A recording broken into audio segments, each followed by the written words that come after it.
What's going on, everyone? Welcome back to another episode of Golf on Tap. We'll be breaking down Scottie Scheffler's back-to-back wins at Memorial, as well as Ben Griffin sending is one of the most consistent players on the PGA Tour, just as everyone expected, right? Along with the news of Jose Luis Ballester Barrio going to LIV. We'll talk about Luke Clanton making his PGA Tour debut and our picks for this week's RBC Canadian Open. Ross, we're a week removed from the start of the U.S. Open, the year's third major. We got an interesting field this week at the RBC Canadian Open, coming off of Scottie Scheffler winning another signature event. How are we feeling here this evening, my man? It's good to be back. Took care of some family stuff for a while, but I'm happy to be talking golf. And you know what? Monday was my favorite day of the year. And I had to explain this deeply to my family because I don't think people understand that, yes, there's a select event where a bunch of people do obviously automatically get exemption in. The rest of the field is determined by, we have dentists, we have garage door installers, we have 17-year-old high school seniors, we have random Joe Schmo that lives next door that happens to play 48 holes a week, whatever. It's called the U.S. Open because it's open. And Monday is my favorite day because you get to get those stories. And I sat there all day. Sorry if my bosses are listening. I sat there all day watching my computer, updating the scorecards, everything, watching who is making their way through. And it was the first time I think my family really realized that this is a very cool day, and why it is so cool, because any guy can have their day. It doesn't matter if you're a certified PGA pro or if you just started golf last year. If you're good enough and you have the best day, guess what, bud? You're in the fucking field, and we'll see you next week at Oakmont. It truly is one of the most unique things in all of professional sports, I would say. Getting an opportunity, just like anyone else, as you mentioned, to go out there and, hey, if you have your best stuff for 36 holes, you're going to find yourself competing with the best in the world. And as you outlined, we got several interesting stories along the way, as we seemingly do year in and year out. We'll definitely make sure to touch on U.S. Open qualifiers here on today's show. But before we get there, Ross, we got to talk about the boogeyman, being the boogeyman, Scottie Scheffler, winning at Murfield Village, back-to-back years, now has won 3 times in his last 4 starts. So much for that slow start to the season, so much for, I know, one of your good buddies, pro golf critics, take saying that Scottie Scheffler wasn't going to win this year. Phil Mickelson posted something along the same lines. Boy, do those takes now look foolish, as Scottie Scheffler sure seems to be back at the top of his abilities. I'm still trying to digest, Ross, what I witnessed in those final couple of hours on Saturday afternoon and all day Sunday as well. It was truly remarkable, man. And I've been there in person covering golf tournaments when Scottie's been in the field and been in contention, right? Last year's Charles Schwab. I've seen him at the BMW. He was at Bay Hill earlier this year and normally plays well, normally is right there in contention. But I've never seen a Scottie Scheffler win in person. And it was pretty incredible, man. I'm not the biggest, Scottie guy because he continuously steals my money in the outright markets, but there's no denying his talents, and I'll never not have respect for what he's consistently able to do, Ross, because even when he seemingly doesn't have his quote-unquote best stuff, he's still able to fight his way through it, scrap together pars on one of the most demanding golf courses of the entire year through different elements. I mean, it was rainy on Friday, super cold on Saturday, warmer conditions on Sunday. And for him to post those 4 rounds that he did, never shooting over par, Saturday afternoon when the tournament's kind of up in the air as Ben Griffin's backtracking, of course, that's when Scottie goes on his run and birdies for the last 5 holes. He's just inevitable, man. It's crazy. It's hard to find words to describe the consistency week in and week out. And when tournaments get to their most stressful moments, he never seems stressed. He never makes the big mistake. It's Tiger-like, man. It's crazy what he's able to do, Ross. It really is. So we've discussed this for so long moving forward that the easiest way to say it is you're never going to see a Tiger-like run like we had from 1999 into the mid 2000s, right? Based on parity, the level of play in the field, the quality. What Scottie is doing, you have to actually sit there and say it is Tiger-like. This should be where Tiger was out of the 99%, Tiger was the 1%. Right now, what Scottie is doing is the 1%. This should not be possible. Statistically, this should not be possible, what he's doing. And I genuinely think, like, you can say what it is. It doesn't matter if you're LIV, PGA, whatever. We're going to go back 10 years to this spot. And I guarantee all of us are going to go, holy shit, he actually did that. There was that run that we went, oh, holy shit. Like, yeah, Scottie, that was the Scottie time. And yes, it's never going to be a Tiger, right? Tiger had his own time. Scottie has his own time. You just need to mark it down now. Scottie has his own time. He has his own era where in this specific era of time, these five... I don't know if that was my internet giving out, Ross, or yours, but I know what you were saying. What he's doing right now should not be possible. Unfortunately, we lost you for a second, Ross. Can you hear me? Yeah. Unfortunately, we lost you, but I know where you were going. It's Scottie's era, like what you said. It doesn't matter. We're going to go 10 years in the future. We're going to come back, and when we circle back, we're going to go, oh, yeah, no, that was Scottie's era. Where Tiger had this era, we're going to circle back and go, oh, yeah, no, that was Scottie's. That shouldn't have happened. There was no way mathematically that should have happened, but it happened because that was his.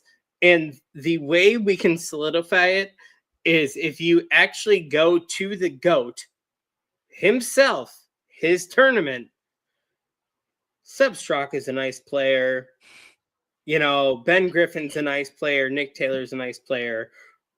Scottie knows they're not in his league, and that's why he won today's tournament, because he looked at that scoreboard and he just knew. You had the quote-unquote GOAT of the host of the tournament sit there and say, yeah, no, he looked at that scoreboard and knew that none of those players were on his level. I love Jack speaking. Jack speaking his mind. He said the quiet thing out loud. Finally, someone went and said the quiet thing out loud that, yeah, and that's not a diss to, Ben Griffin or Sepp Straka or anyone. That's not. They are great players. It just comes down to, in this moment, who wants it more. Scottie looked at that leaderboard and said, yeah, there's no way I'm losing this. If I can play my C game and I'll still win by one. That's what's crazy too, is like, he really didn't have his best stuff in that final round. He made some really big clutch putts to save par. And whenever he did have birdie putts, I think the real difference maker in that final round, Ross, obviously Ben wasn't great out of the gates. He missed that shorty at the par 3, third or fourth, like it's the fourth hole, par 3, fourth hole. He missed like a 3-footer. The real turning point though was on the 11th when Scottie made that 13-footer for birdie, and then Ben, after like the rules official situation, missed his short putt for birdie. After that, it was basically over, but Scottie wasn't lighting it up like he did down the back nine on Saturday afternoon. He wasn't rattling together birdie after birdie, but he wasn't making mistakes. And in classic Scottie fashion, the one mistake that he did make over the final 36 holes, the bogey on the 10th, he responded with that huge birdie putt on the 11th that put him back in the stranglehold once Ben missed that short putt. And even when Scottie doesn't have his best stuff, he's still not moving backwards. He's still not making mistakes, and he's going to force the competition to have their best stuff just to have a chance. And I'll give Ben Griffin a lot of credit for, not quitting down the stretch there and making those late birdies at making the eagle at number 15 and then the long birdie putt at number 16. But if Scottie just stayed in his own lane and does what he always does, there just wasn't a world in which Ben was going to come back not having his best stuff. But like you said, Ross, what he's doing right now should not be possible. In an era where the professional golfer is at the highest level that they've ever been, they are now fully athletes. There's no doubt about that. We see the talent that's coming up from the college and amateur level each and every year, right? Like the game is as deep and as talented as it's ever been. It's harder to win on the PGA Tour than it ever has been. Although I'm sure some will say, despite some guys playing for LIV now, it's not the strongest the field could possibly be, but regardless, guys are more talented than they've ever been. And Scottie is a leg up over all of them. And it's not even close with his consistency, man. It's crazy. If he brings his C game to the course, he's finishing in the top 5. Yeah, his C game is better than 90%. If he brings his C game to the course, he's finishing in the top 5. If he brings his B game to the course, he's winning in a playoff. If he brings his A game, he's smoking you by 3 or 4 strokes. It's not a fair match. He's best player in the world. He's got arguably the best caddy in the world. Yeah, no, I think that's a straight, fair argument, the way to put it. Like, C game is a top 5, B game, he probably beats you by 1. If he brings the A game, peace out. It's over by hole 16, 17. As long as he holds out from here, it's over. And what I will say, too, is a talking point that Tweeth brought up a ton last year whenever he came on the show. He wants to see Scottie Scheffler with these big-time victories. That was kind of the next step for him, was to clearly cement himself over the rest of the field, and wins by 8 at the CJ Cup. Byron Nelson, one of the worst fields of the year, but still shoots 31 under through 4 days there, then goes and wins the PGA Championship by a handful of strokes, wins this week over Ben Griffin by 4 shots. Like, he's getting these dominant victories, and with, again, how consistent and how steady he is, never moving back, he's forcing guys when they play with him over the weekend to have to be aggressive, to have their best stuff. And it's just tough to play with Scottie in those situations, right? Like, we saw Akshay shoot like 84 on Saturday with Scottie, 4 under par or better days in a row at Murfield Village. And the conditions that we saw there is incredible. 1 bogey over the final 2 days. Simply sensational golf from Scottie Scheffler. Definitely want to give a shout out to Ben Griffin, though, man, because the win with Andrew Novak at the Zurich Classic. What's up? I got a question for you, because I knew you were going to lead into this. You tell me right now, September at Bethpage Black, who is beating the team of Scottie Scheffler and Ben Griffin? Because I'm saying right now, no one. It's a pretty good pairing. And I loved that Dottie referenced that on the broadcast, saying, like, I wonder if Scottie's like taking notes here of Ben handling himself fairly well for the moment. And I mean, the combination of their 2 games, when Ben gets the putter rolling and how he can make clutch putts as well with Scottie, and just cementing himself, as I posted on Twitter, is truly one of the most well-rounded players on the PGA Tour. Like, it's not like he's just putting his way to success, or there's like one part of his game that's going nuts right now. It's all aspects. Now that he's gotten longer and has gotten the ball speed up, he can drive it far enough, which should make him intriguing for a course like Bethpage Black. The long irons, as we've seen the last few weeks, have been incredible. And then the short game's always been the strength of his game. Ben Griffin definitely deserves a huge shout out, because he played 3 par better rounds Saturday.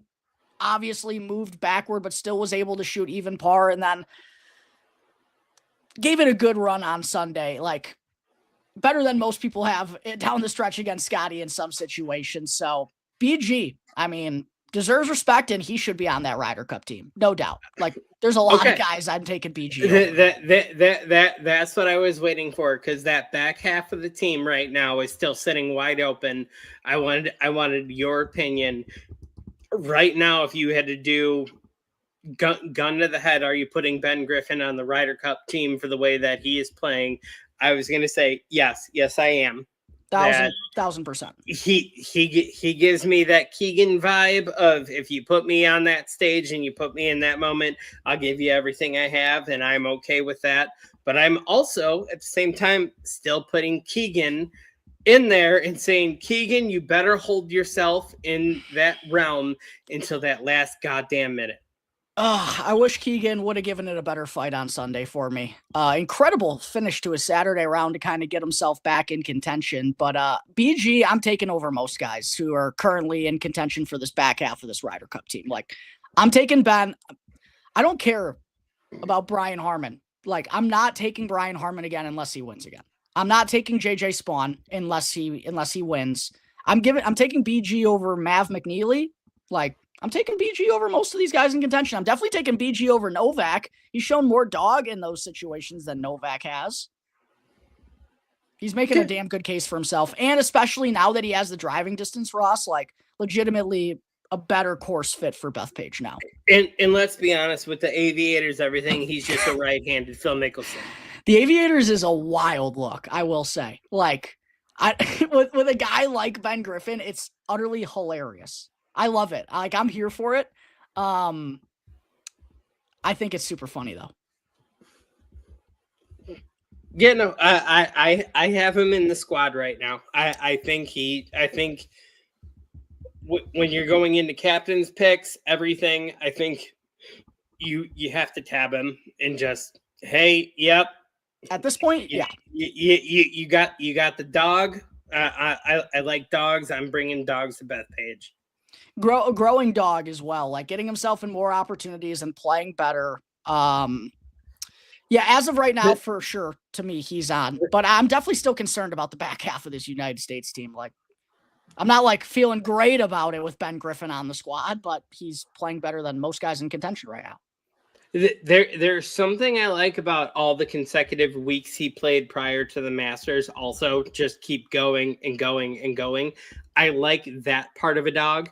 Not just that, 2 wins came post that stretch. He's a grinder. I like the fight, and I like everything there. That I think that is the type of player that if you take a chance on and you bring to Bethpage, I think you are going to be very, very happy with what result he gives you, because he's going to give you everything he's got while he's there, because he knows he's not supposed to be there. He knows he earned his way there. He fought for it, right? He knows he has that dog, and that there's the only reason I'm here is because I earned my way here, and I'm going to make the most of it.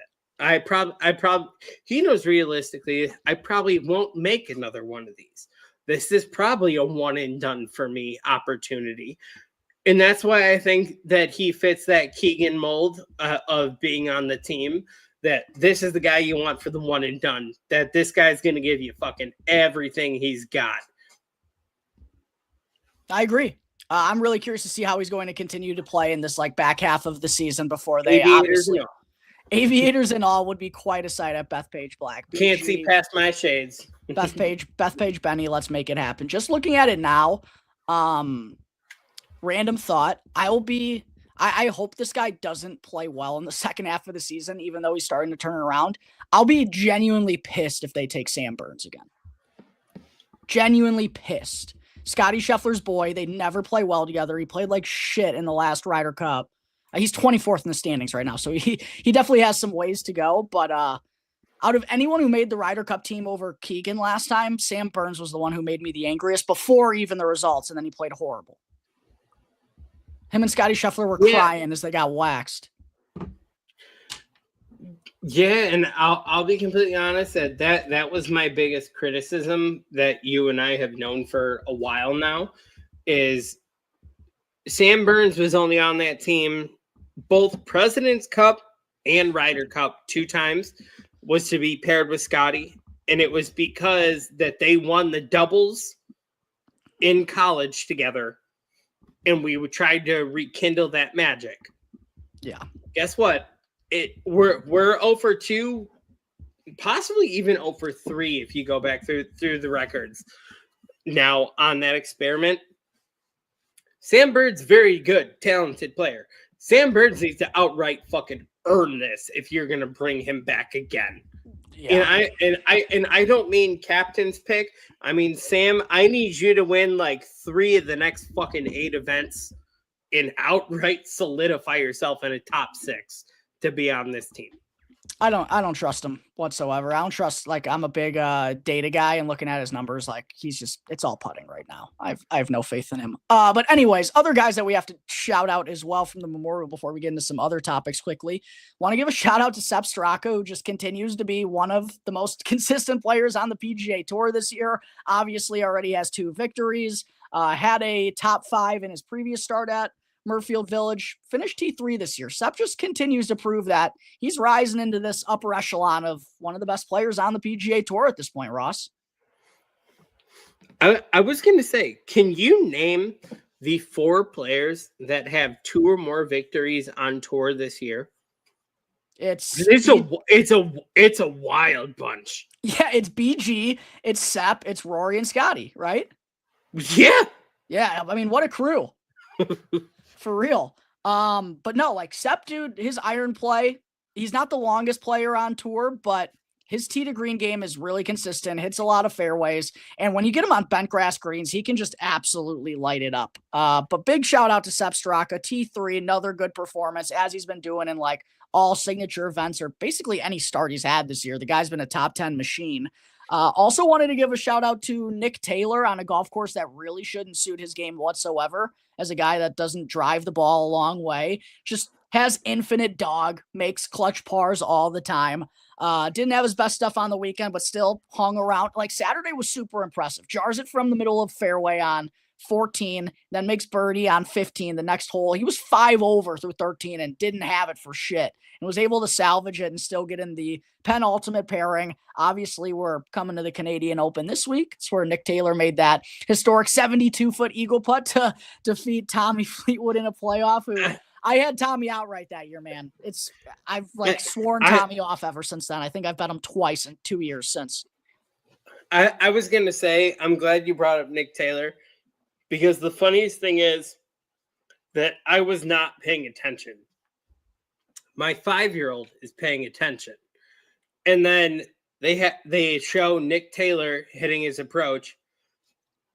And I walk in the kitchen to make him a snack. And I hear Wesley shout, "Dad, it went in." and then I come back. I'm like, "What do you mean?" And then I look on the screen. It's like, "Oh yeah, no, Nick Taylor like holed out from like 170 or 173 out, just buried it." I was like, "Oh, good job, bud." All of a sudden he's alive. Literally, it was funny because I was out on the course Saturday and I wasn't following that group. I was following. It's when I still had some hope for Shane Lowry. Oh my God, that guy. Anyways, I was out on the course, so I wasn't seeing what Nick Taylor was doing out there. And Tony texted me, he's like, "Nick Taylor, oh my goodness." And I didn't know he had jarred out from the middle of the fairway. And I'm like, "Yeah, 5 over through 13. He's struggling." He's like, "No, he just jarred it from the middle of the fairway." But Nick Taylor starting to play some better golf. I believe he has 3 top 25s in his last 4 starts now. Obviously, like I said, Canadian Open champ a couple of years ago. So shout out to Big Dick Nick. I got to give a shout out as well to Brandt Snedeker, Ross. Honestly, one of the most incredible feats of the season is Sneds finishing T7 at Memorial. Legitimately, the guy hits it like 270, 280 off the tee, one of the longest courses of the entire year. He shoots 7 under 65 in the final round to post T7. Truly, one of the most impressive. That's our captain.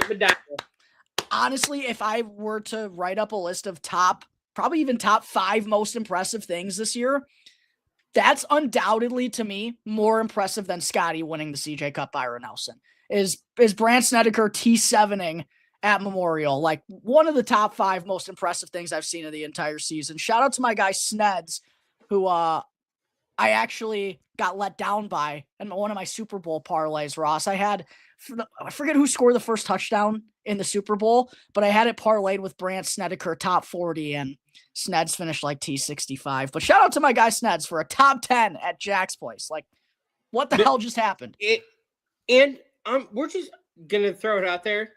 Overall, like, from everything I know about him, just an incredible guy. Like, just incredible guy. Great choice. We got President's Cup captain in our my former backyard of Illinois, Medina 2026, leading the boys in the red, white, and blue. You know what? Good for him. His first appearance out there since the announcement, and he comes home with the top 10.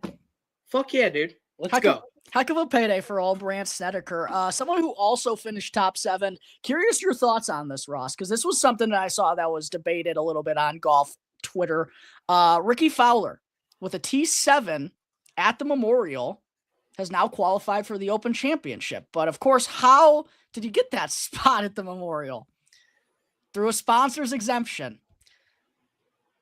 That seems kind of shitty, does it not? And Rick's been getting these sponsor exemptions all year. We've made our case for Jordan. Jordan is a different caliber than Ricky. Different caliber than Ricky. This is kind of, I think this is kind of BS. That Ricky continues to get these opportunities and the game's just, it's still not there. It's better, but it's still not there. So what do you think? The only thing I'm going to say is I've backed Jordan on this because of the injury and everything, that I think this year should be a wash. But and we've discussed this over and over. I think this year should be a wash that, hey, Jordan, you can go in, you can play, you fixed all these things, you're working on yourself. Previous resume is what it is, but you need to make these ones count, right? Ricky is getting these exemptions, and I don't think he deserves these exemptions. But I do think you need to take into account that we've now gotten these exemptions, and then he comes in and posts something like this. So this is the where Jordan, I say, is a no-brainer of, I think this year is a wash. Just, hey, whatever you can get into, go play. You've been hurt. You went, you addressed, you've been completely open about your injuries, everything. You went and you got it fixed. You're rehabbing. You're a big name. We know what you can do when you're healthy. Ricky, you haven't been relevant in 2 years. I don't think you deserve to be here. But then you get an invite like this, and in this tough field, in this 4-day tournament where everyone struggles, you come and you post something like this. I would almost take it as a give and take. All right, the next one, you're in. If you don't make the cut and you fucking fall flat on your face, bye, done, out. I think I understand. Like, I'll give Ricky credit for coming here and playing well, for sure. 9 times out of 10. But again, I just think the opportunities weren't just because just looking back at his profile right now, after winning the Rocket Mortgage Classic. Buddy, I'm going to tell you right now, I completely agree that a lot of this is, well, we need Ricky there to sign autographs and shake hands and smile and make our sponsors happy. That's why he's there. But guess what? You brought him there. He finished in the top 10. You can circle it back on the next one too. I agree, but no, I got to stop you there. I agree, but it's bullshit that they've continued to give him these exemptions when at the AT&T Pebble Beach Pro-Am, he finished T53. At the Genesis Invitational, he finished T39. At the Players, he finished 71st. At the RBC Heritage, he finished 68th. So yes, I'm giving Ricky credit for finally turning it around now, but it only is happening because he continues to get these opportunities. Yes, now he's turned it around. He had a T15 at the Truist, T7 at the Memorial, but he probably shouldn't have gotten that spot at the Truist because he wasn't playing well enough to get there in the first place. That's the only thing I really want to say about it. Exactly. And I completely agree with that part. But where the devil's advocate and the hard part about this is you gave him so many exemptions, right, to get into this spot. And now we've gotten to the spot where he's fucking playing good. We didn't expect him to play good. You just wanted him there to shake hands and sign autographs and do everything. But now he's playing good. So how can we write him off after a T15 and now a T7? Like, you're correct. 2-3 months ago, we could have said, bye, get out, done. Nope, you're not here. But you continue to extend, right? And you continue to let him play. But now we're turning a corner where, guess what? Rick's relevant. Big Dick Rick is back. Big Dick Rick is playing relevant golf in big tournaments. And yes, 2 months ago, you could have wrote off, tossed him out, done, game over. Like, yeah, no, you shouldn't be here. We'll give a spot to someone like a Ben Griffin, Andrew Novak prior to winning. Those guys are playing well. They get your spot. But now you allowed this to happen so long that he's finding his game and he is performing. You have no choice but to allow it. And I'm sorry, but this is going to be yet another fault on the PGA Tour. These dumbass signature events. That we've discussed for 2 years now as being partners, that you work yourself into another loophole of, yeah, you got to keep giving Rick a chance. Because guess what? Rick is actually earning these spots now. Later, the spots that he should not have earned, he now has earned because you gave him an opportunity, but he's finally earned that opportunity. You can't take it away from him. Sorry. T15, T7, you can't tell him don't come to the next one because he very well has qualified for the next one. Yeah, no, I get that for sure. I just think it's a little maddening that someone else should have cut it a long time. We should have cut it a long time ago. We did not.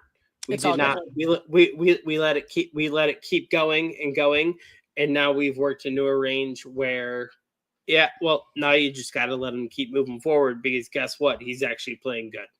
Yep. Yeah, I agree.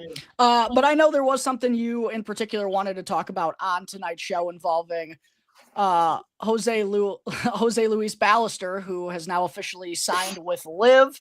Obviously, there's been some debates going on around, Luke Clanton and Jose Luis Ballester, as Clanton referenced in a interview done yesterday that, he wants to play for the PGA Tour when asked if LIV had reached out to him. And I know this is something you wanted to discuss in terms of just two different players at two different stages of their career and not really being more so of a PGA Tour or a LIV against each other thing. It's just two completely different situations that I think make sense for each player given where they're at in their careers right now. Yeah. So this has been a hot take on a lot of people, and as much as it hurts, I'm going to give a shout out. PCG, yes, you were correct. I do believe Luke Clanton 100% talked to LIV. We know Luke Clanton talked to LIV, right? Luke Clanton didn't get the deal from LIV that he thought he would get. And that is very valid. Luke Clanton realizes, as a young American talented player, the sponsorship money he's going to get versus how he is playing right now, even in the short time frame that we've had him in the amount of events, he's going to make more money than they're offering. Right?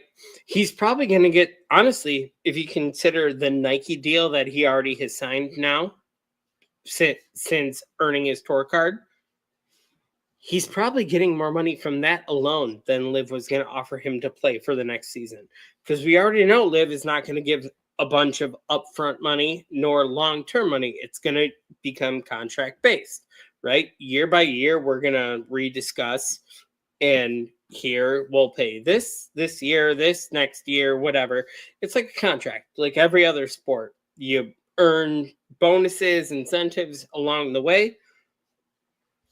Luke Clanton looked at it and went, yeah, no, I'm going to make that probably the next year and a half in general. On top of, I've already finished in the top 10 in 3 events in PGA on the PGA Tour in the past year. Now I'm going to play every single week. Yeah, no, just hard pass. I move on. And then you go to Jose. You have a player like Jose who's his mentor growing up. Sergio Garcia. Oh, well, what's a bigger market for me? I'm a Spanish player. My mentor growing up is Sergio Garcia. My idol growing up is Sergio Garcia. I have an opportunity that I can either go and chase and write record books, or I can just be a professional athlete. But me being a professional athlete, I also get to play with my childhood idol and the person that I idolized growing up. I think this is something that just needs to be a regular conversation moving forward for the game of golf, that people need to realize is these young and up and coming golfers come through, that you have two choices when you move forward. You can go and you can chase Tiger and Jack and everyone and rewrite and invest in yourself and rewrite record books. And you can realize the money you potentially could make. Or you could just go be a professional athlete and live a good life and have a good life. In this case, for someone like Jose, who with his background, everything, he's just choosing that here's the guaranteed thing. It's like a Major League Baseball player or football player. Here's contract signed. I make this much money a year. I know this is coming in. I can invest this and this, this and this. I show up at these 13 places a year. I make a little additional money based on how I play here. It's like a portfolio, right? You know what's coming in. You know what's going out, set in stone, compared to someone like Luke Clanton, who just, hey, I know I have the same amount of money as Jose, probably through my sponsors to start. Literally, I think you probably could be completely comparative there and just say with sponsorship and just go, yeah, I think all my sponsors are going to come up with this much money for me to be at this many events. I'm going to make this much money just from my sponsorship. Probably the same amount that Jose gets to play at LIV, right? And the rest is me betting on myself that, oh, last year I played several PGA Tour events. I finished in the top 10 several times. I couldn't take the money because I was an amateur at that time. But now, if I repeat even half of that, I'm already in the black. I honestly think this is just a discussion to have moving forward, that this is going to be the choice for young up and coming golfers every single time, that some are going to invest in themselves and decide, hey, I think I can do this, and if I can do this, this is going to be my reward and this is going to be my X amount. But then I think you're also going to have guys that are going to be like minor league baseball players, and that's not a shot at LIV at all. That's not. It's just, here's the guaranteed amount. I'm going to sign this contract. I'm going to be a professional athlete. I'm going to go play these 14 events a year, whatever. If I make extra, I make extra. But here's my guaranteed amount. And I don't see a problem with either one of those aspects. It just, whatever suits you, whatever makes you happy.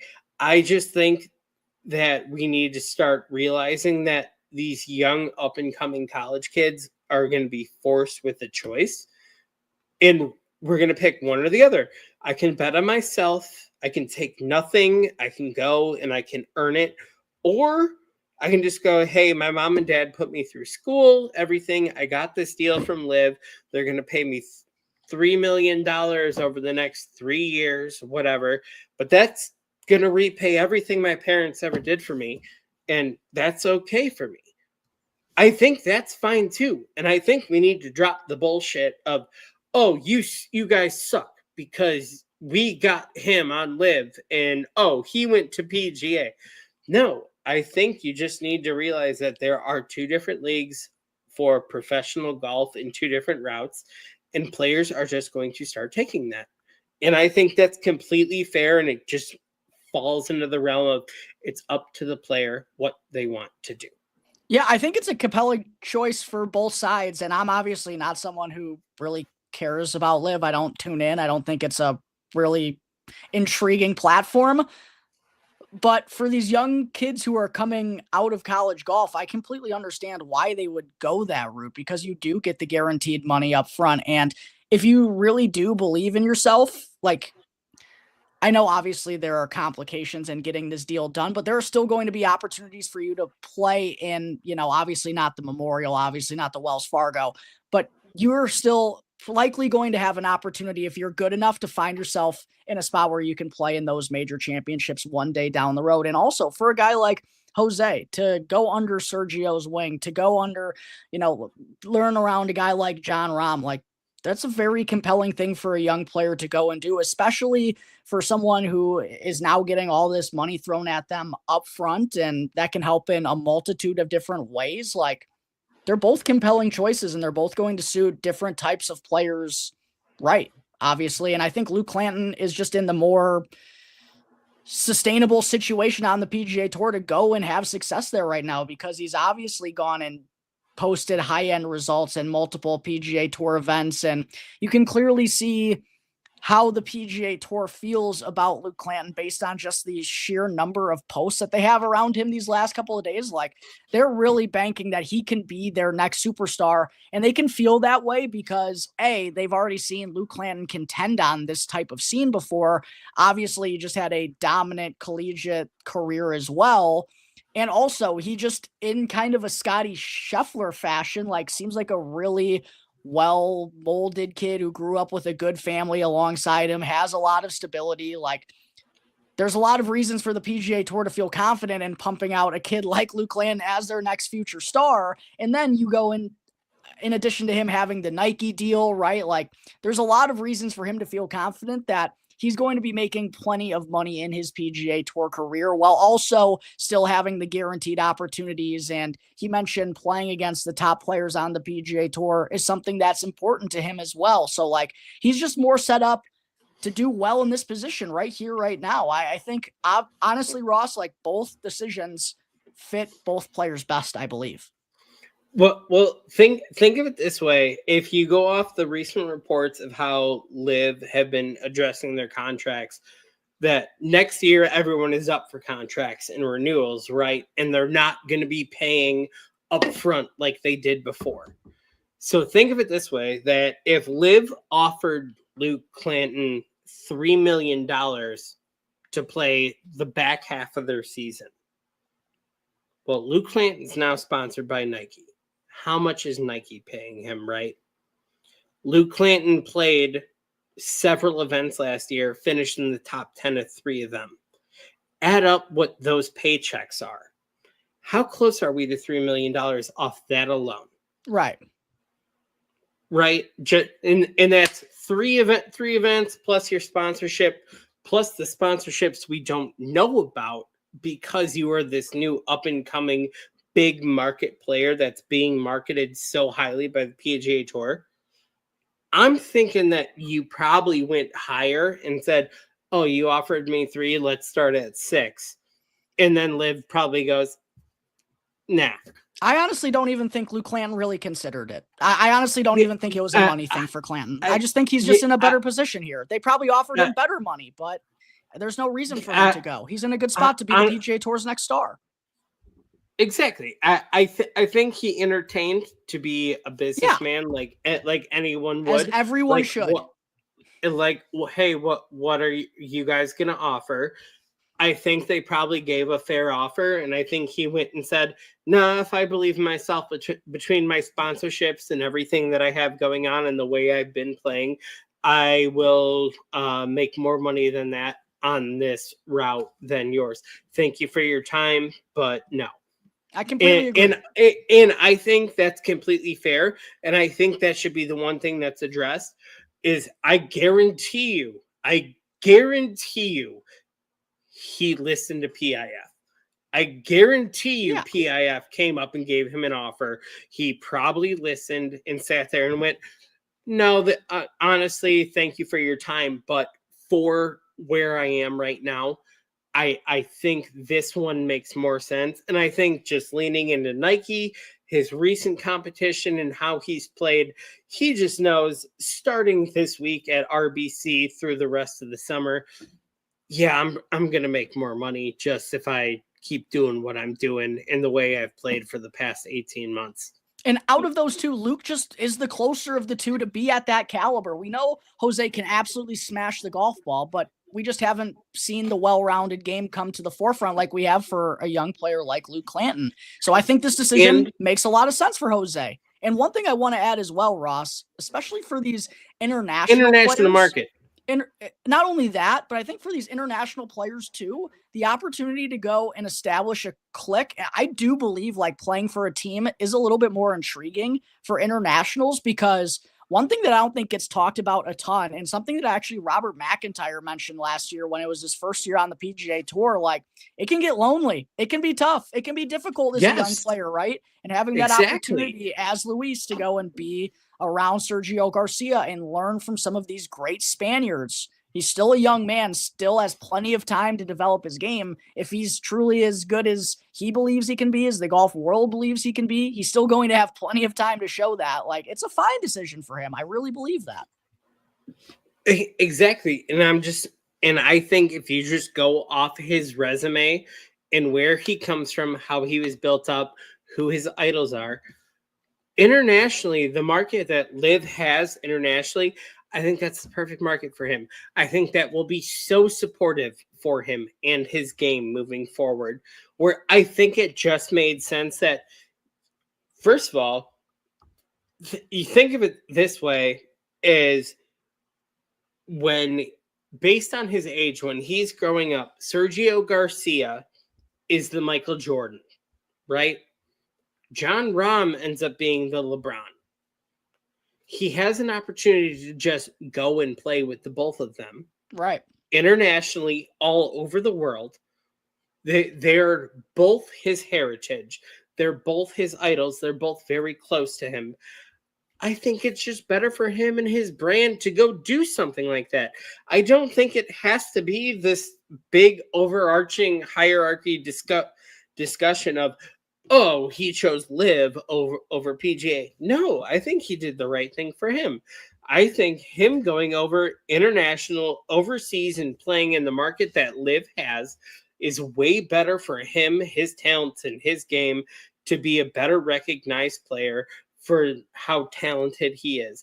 And he gets to play with two of his idols at the same time. I have no repercussions against that or anything.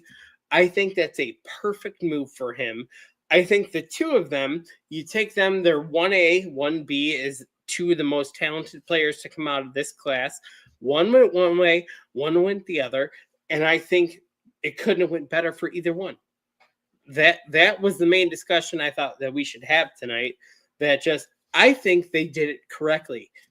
And I don't think there has to be this over hierarchy of LIV versus PGA, anything. I actually think the kids made the right decisions for themselves. Yeah, I completely agree. I know another one of your main talking points that you wanted to get to today, Ross, was also U.S. Open qualifying. You said it's your favorite day of the entire year. You had multiple stories that you wanted to touch on here on the show before we get to the Canadian Open. So I'll just go ahead and give you the floor. The floor is yours for however which way you kind of want to steer this bad boy.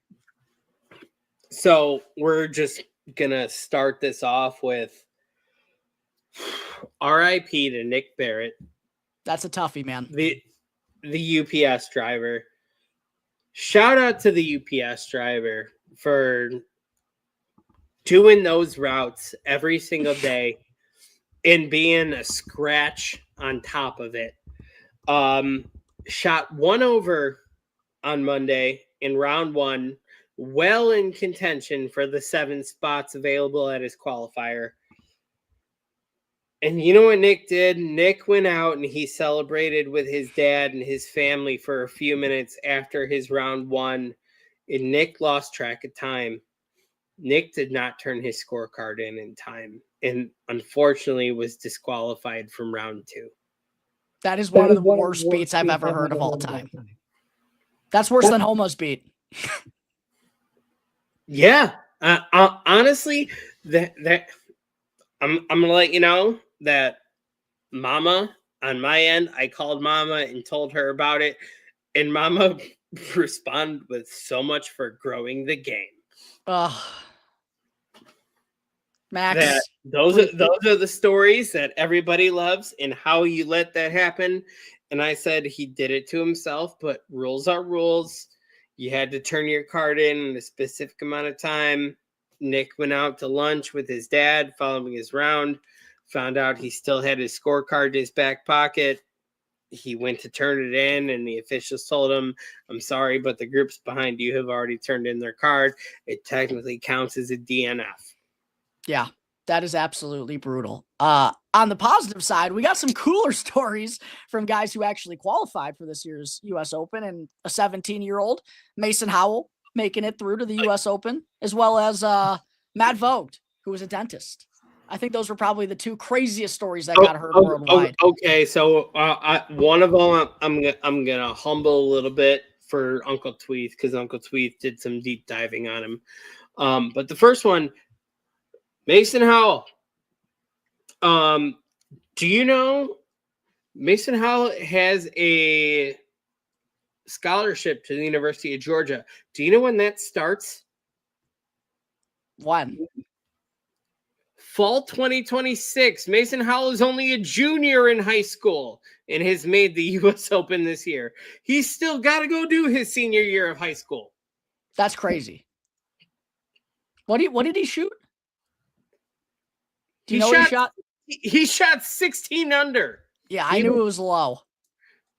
Actually, no, he shot 18 under. He went back-to-back 63s, 9 under, 2 rounds in a row. That's nutty, dude. What a time he must have been having out there. He won the Atlanta qualifier outright.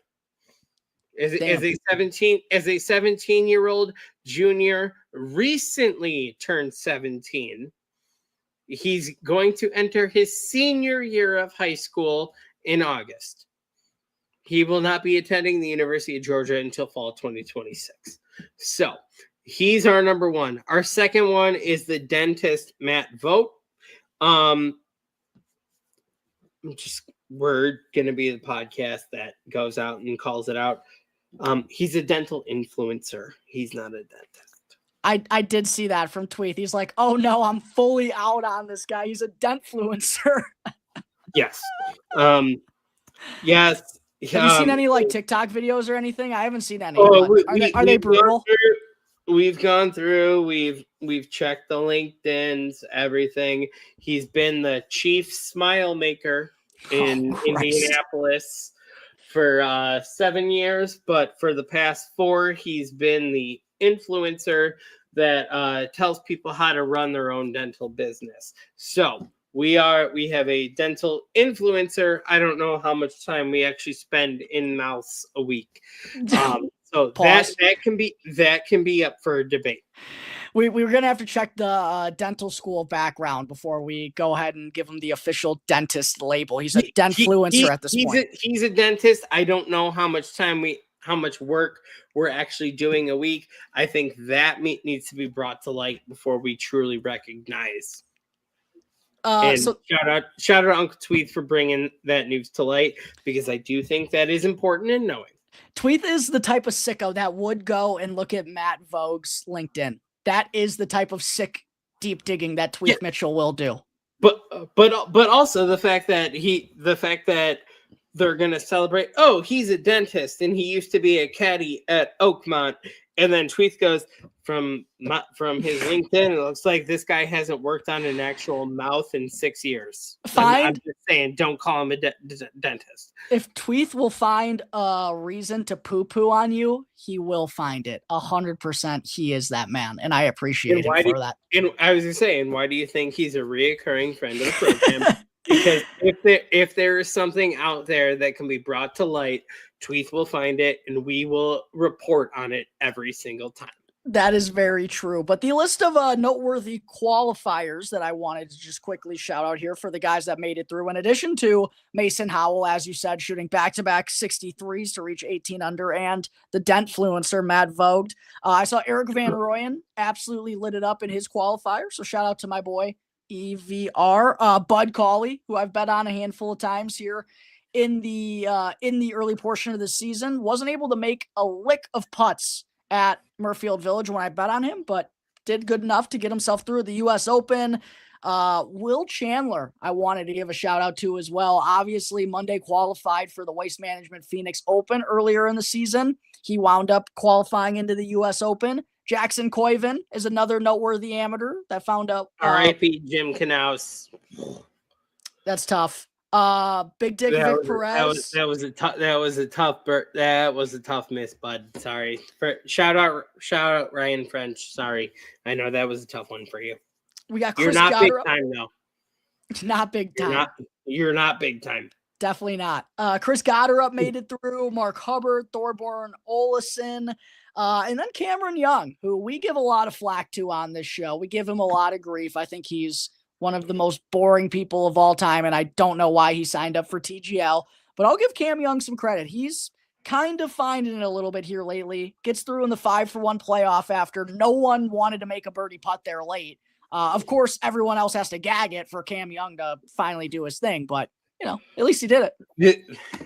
This brought back a perfect segment for you and me with your best friend, Larry, from Tom and Marty's, that I told Larry my theory that I still stand by to this day, that we could go 5 years in the future and you can tell me that Cam Young won the U.S. Open before he won a PGA Tour event, and I will believe you. A major or just U.S. Open in particular? U.S. Open specifically, that Cam Young won the U.S. Open as a major before he actually won on the PGA Tour. Is a tour recognized? So that Cam Young won a specific major over a tour recognized event. You could tell me that, and I will believe it every single time. And I told Larry that last night, and Larry went, "You're fucking right." I don't think he's winning anything ever. If I'm just being outright honest, I still don't trust in the guy whatsoever. I still don't too. But that is the one thing that I will hang my hat on, believing that if you told me 5-10 years in the future that Cam Young won a U.S. Open but never won on the PGA Tour, I would sit there and go, checkmate. I get it. I can see it. Tough guys who didn't qualify for the U.S. Open. Obviously, we referenced Max Homa. Ricky didn't get into the U.S. Open. He had to qualify for that. He did not. Max carried his own bag. Yes, fired his caddy the day of. I don't know what to think about Max. He's had some good rounds lately. I still don't think he's close. You know who I think could fix Max? Michael Greller. When Jordan Spieth fires him and moves along, because I think that's a big change that needs to happen. Interesting caddy talk. Randomly, that just popped in my head, a question I wanted to ask you. Do you think Ludwig should get rid of Joe Skovron?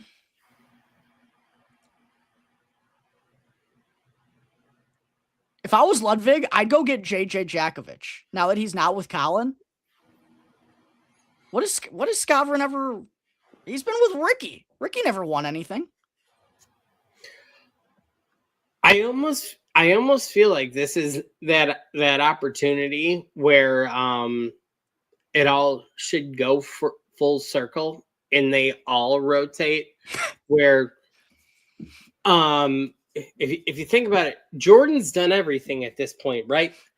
Where he's addressed the issue, he's playing well, but he's not playing to full esteem like he normally would.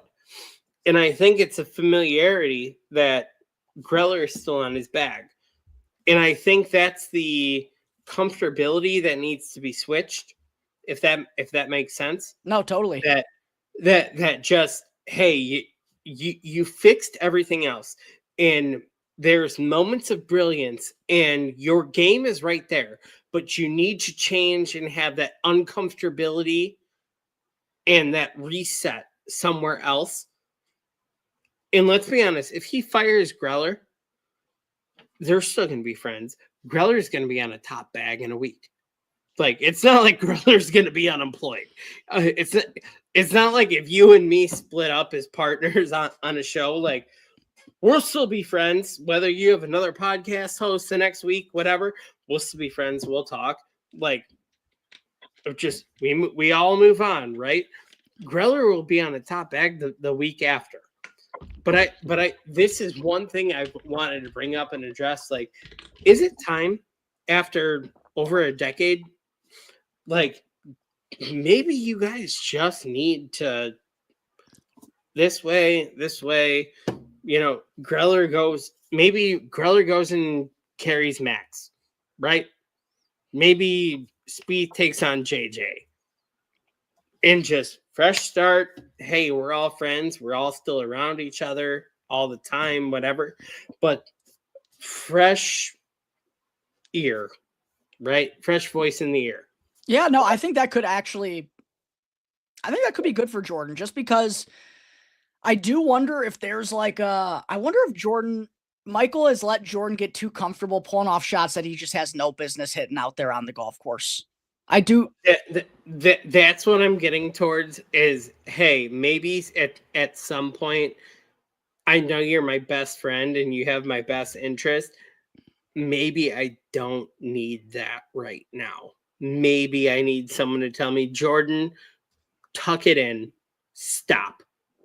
You want to hit the 7, hit the 8, take the layup. Yeah, so if that makes sense, like that kind of conversation that, oh, if I hit a 7, if I hit a 7 in there like this, we're gonna be great.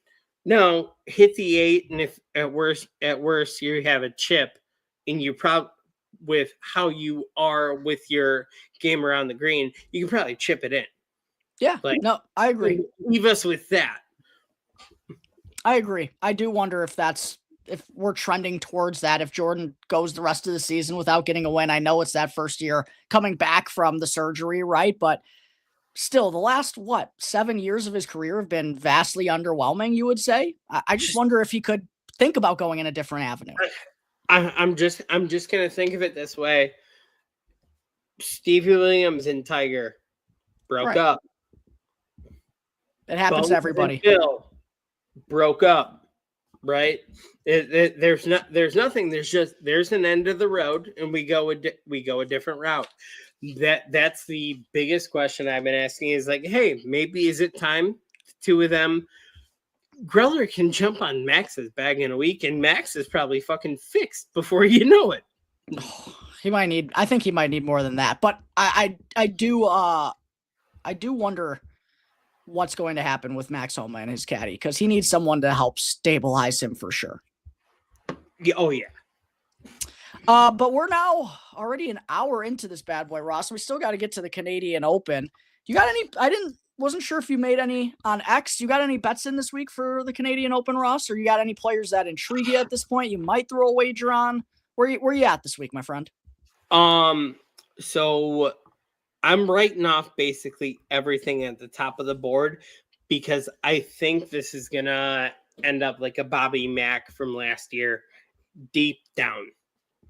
So you're not going to Rory. What are your, all right, before we get into the odds boards though, what are your thoughts on Rory? Like, his C game should top 10 him here. I just don't know if he cares.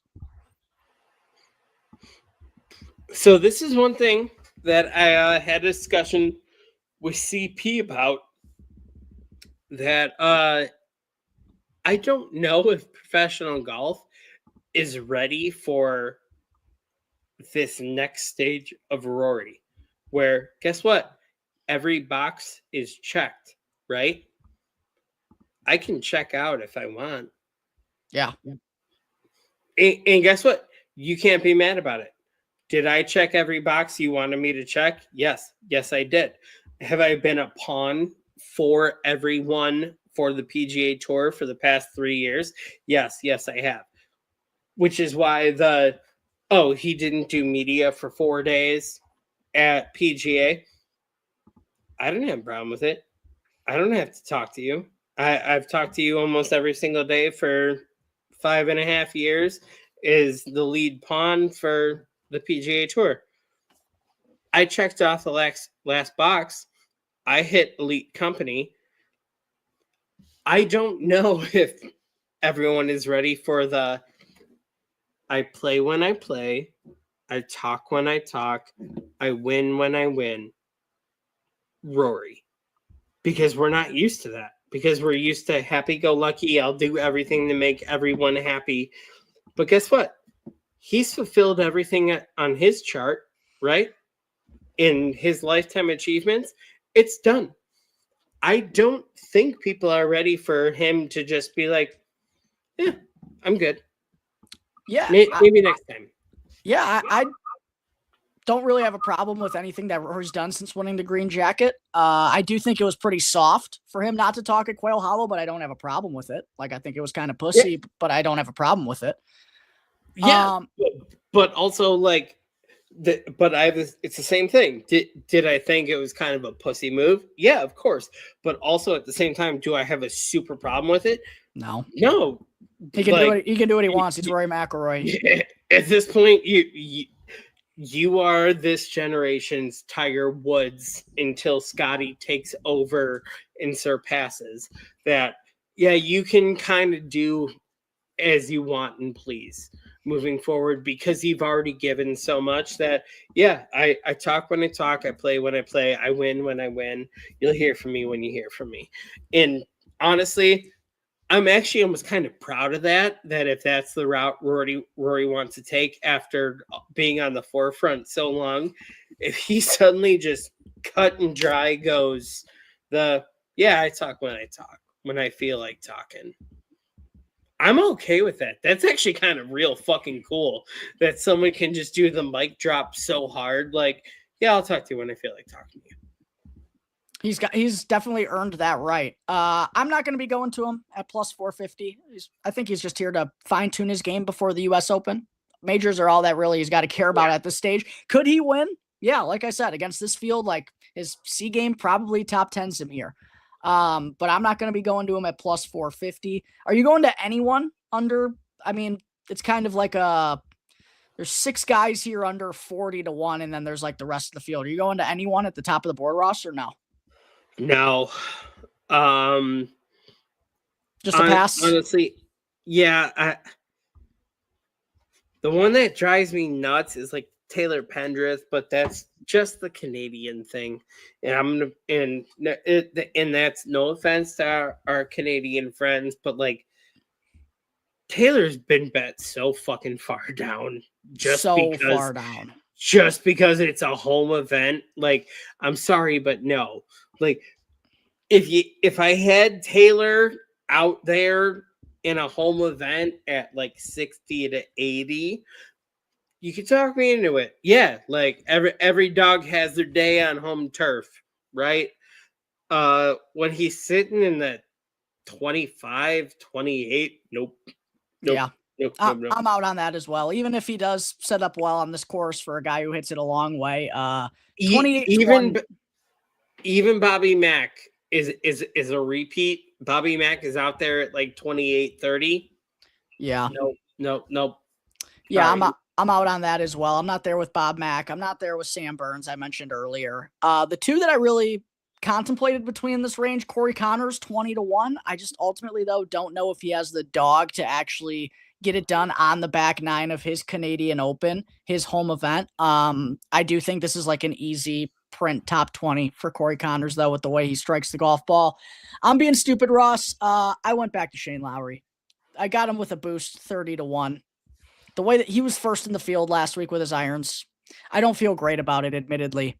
But I kind of have some FOMO here, in the 30% boost up to 30 to 1 was good enough against this weakish field where, again, at the top, as you just outlined, like Robert McIntyre, I think, has too short of odds. I don't trust Sam Burns' game. Pendrith has too short of odds. I don't trust Sung Jae's game. I don't trust Ludwig's game right now. Like, Lowry was kind of the only one at the top of the board who moved the needle for me, and I just wanted one of these guys on my card. So I started things off with Lowry at 30 to 1. But this middle tier has lots of guys that are on my card, and I'm sure are on yours as well if you fade at the top of the board, Ross.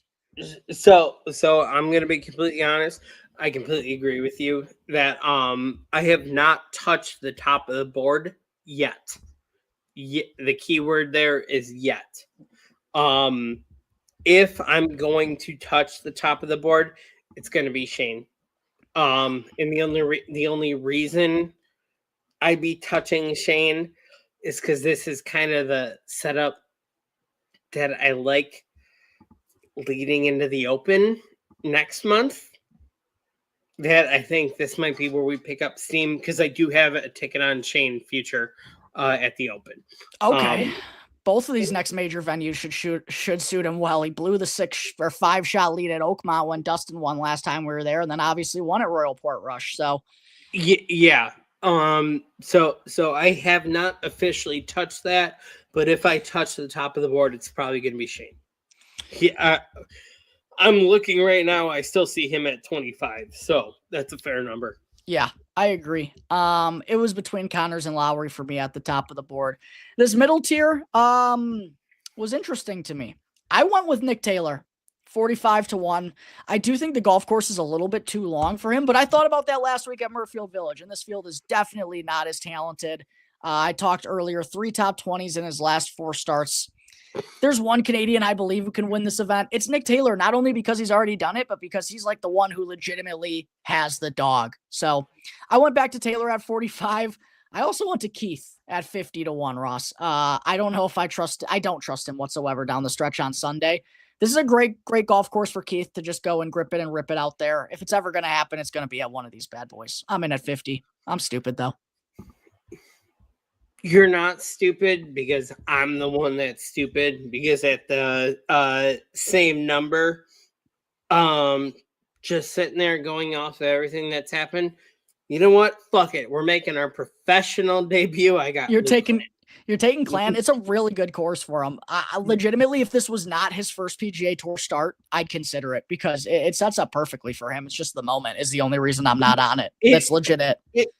It just hit that moment for me where if I'm not touching the top of the board, I have really no interest at anything towards the top. If I'm starting at the 50 range, fuck it. Why would I not take the next hot thing that we're being marketed on the PGA Tour, making his professional debut on top of the stupid ass thing where his mom just retired from her career like yesterday, and the first thing she does in retirement is her son makes his professional debut at a PGA tournament. Like, you know what? Fuck it. At 50, what do I have to lose, right?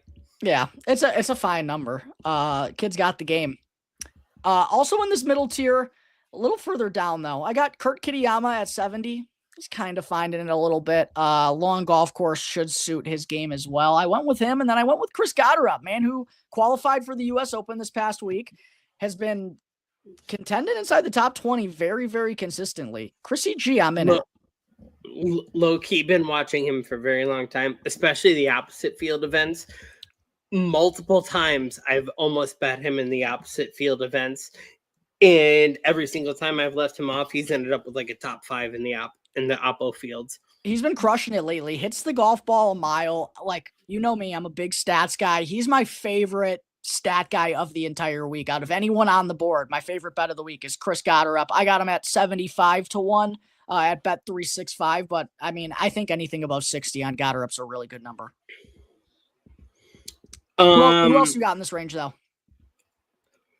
So again, only because he's been playing so well, and I don't understand why these numbers still keep getting offered, and I can't ignore it.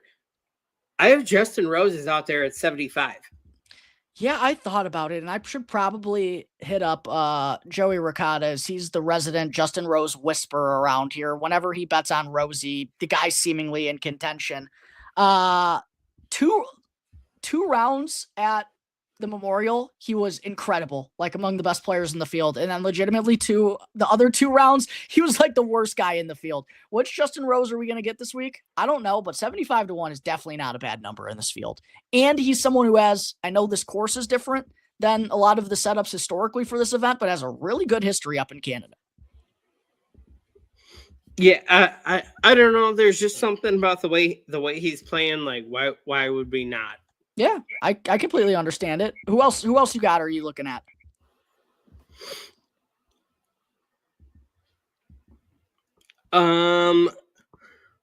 Let's see. What was my other one? Oh yeah, if we go far enough down, at 110, Isaiah Salinda. You took Salinda? I thought about Salinda. I've been on him a couple of times this year. I thought about Salinda. I thought about Ricky Castillo. The last couple of guys I rounded out my card with. How come nobody wants to bet Davis Riley anymore? I got Davis Riley at 90-1. This guy just finished T2 at the PGA Championship like a couple of weeks ago, and because he let everyone down at the Charles Schwab, where he was like the defending champion and had to do a bunch of media and interviews, like, what's going on? Why does nobody want to bet Davis Riley anymore? I'm in at 90. This guy was like 40-1 a couple of weeks ago.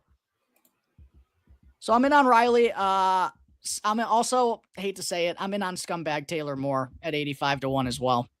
Starting to play some better G. Hits the ball a mile. Don't like it, but my last one after that sneakily. You better be on him. Who is it?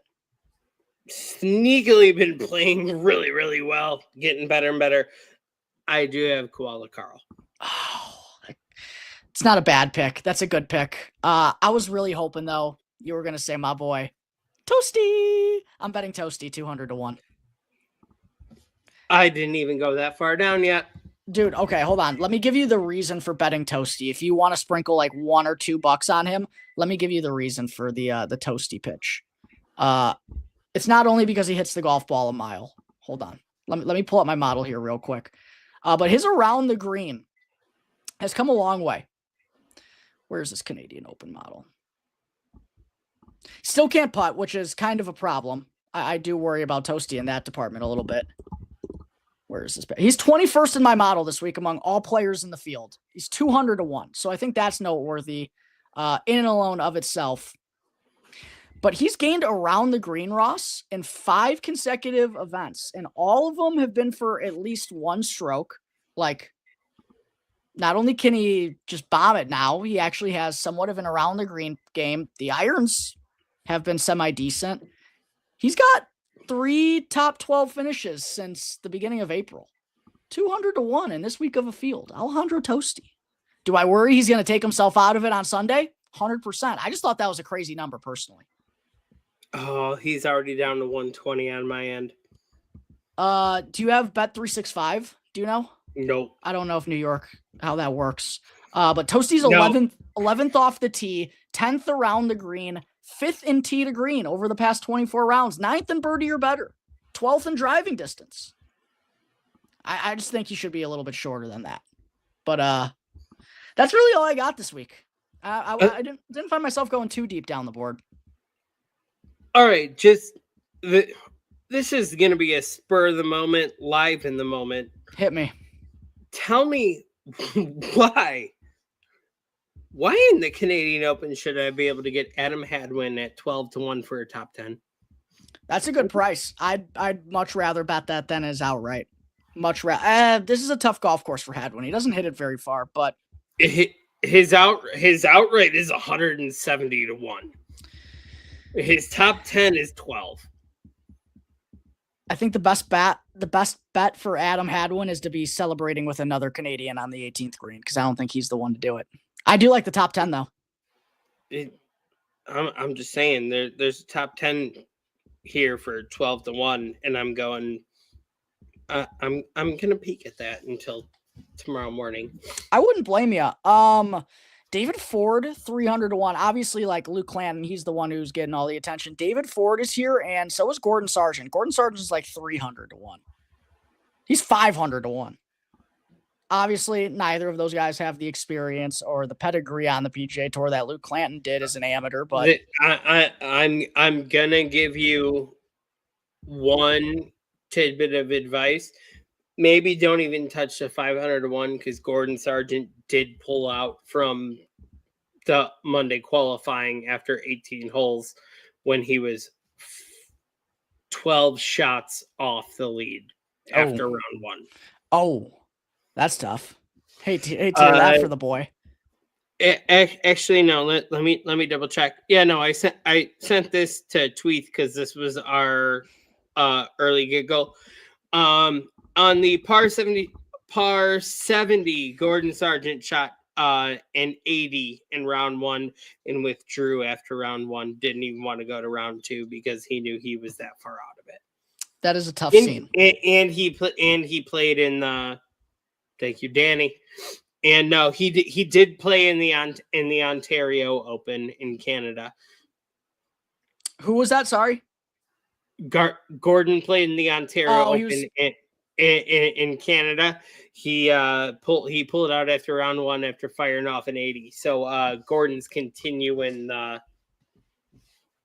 So I wouldn't even touch the 500 because I ignore that. Act like I didn't say. I don't know what's going on with Gordon. For how incredible he was playing, it's a mystery that we're still trying to figure out. Vanderbilt barely put him in the lineup this year. Yeah, kind of crazy. Anything else though you wanted to mention before we kind of sign things off? Almost at an hour and a half, so probably about time to wrap things up. But didn't want to leave anything off in case you had any final talking points, Ross.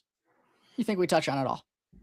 I think we touched on it all. We'll have Uncle Tweeth back next week for our preview of my favorite major. We already got the flag ready to go. Hell yeah, dude. I could not be more excited for Oakmont. Major week's always the best week of the entire season. Always great when we have Tweeth back on. So everyone be on the lookout for that coming next week. I'm sure we'll be pumping out a ton of US Open content, but best of luck everyone to at this week's RBC Canadian Open. Thank you again to everyone for tuning in. Reminder to go and follow Golf on Tap for free wherever you may be listening to your podcast. Go and subscribe to On Tap Sportsnet on YouTube as well. That would be a great help as we're trying to pump out our numbers there. But until next time, everyone, have a great rest of your Wednesdays. Crack them, lock them, and we'll see you next week for the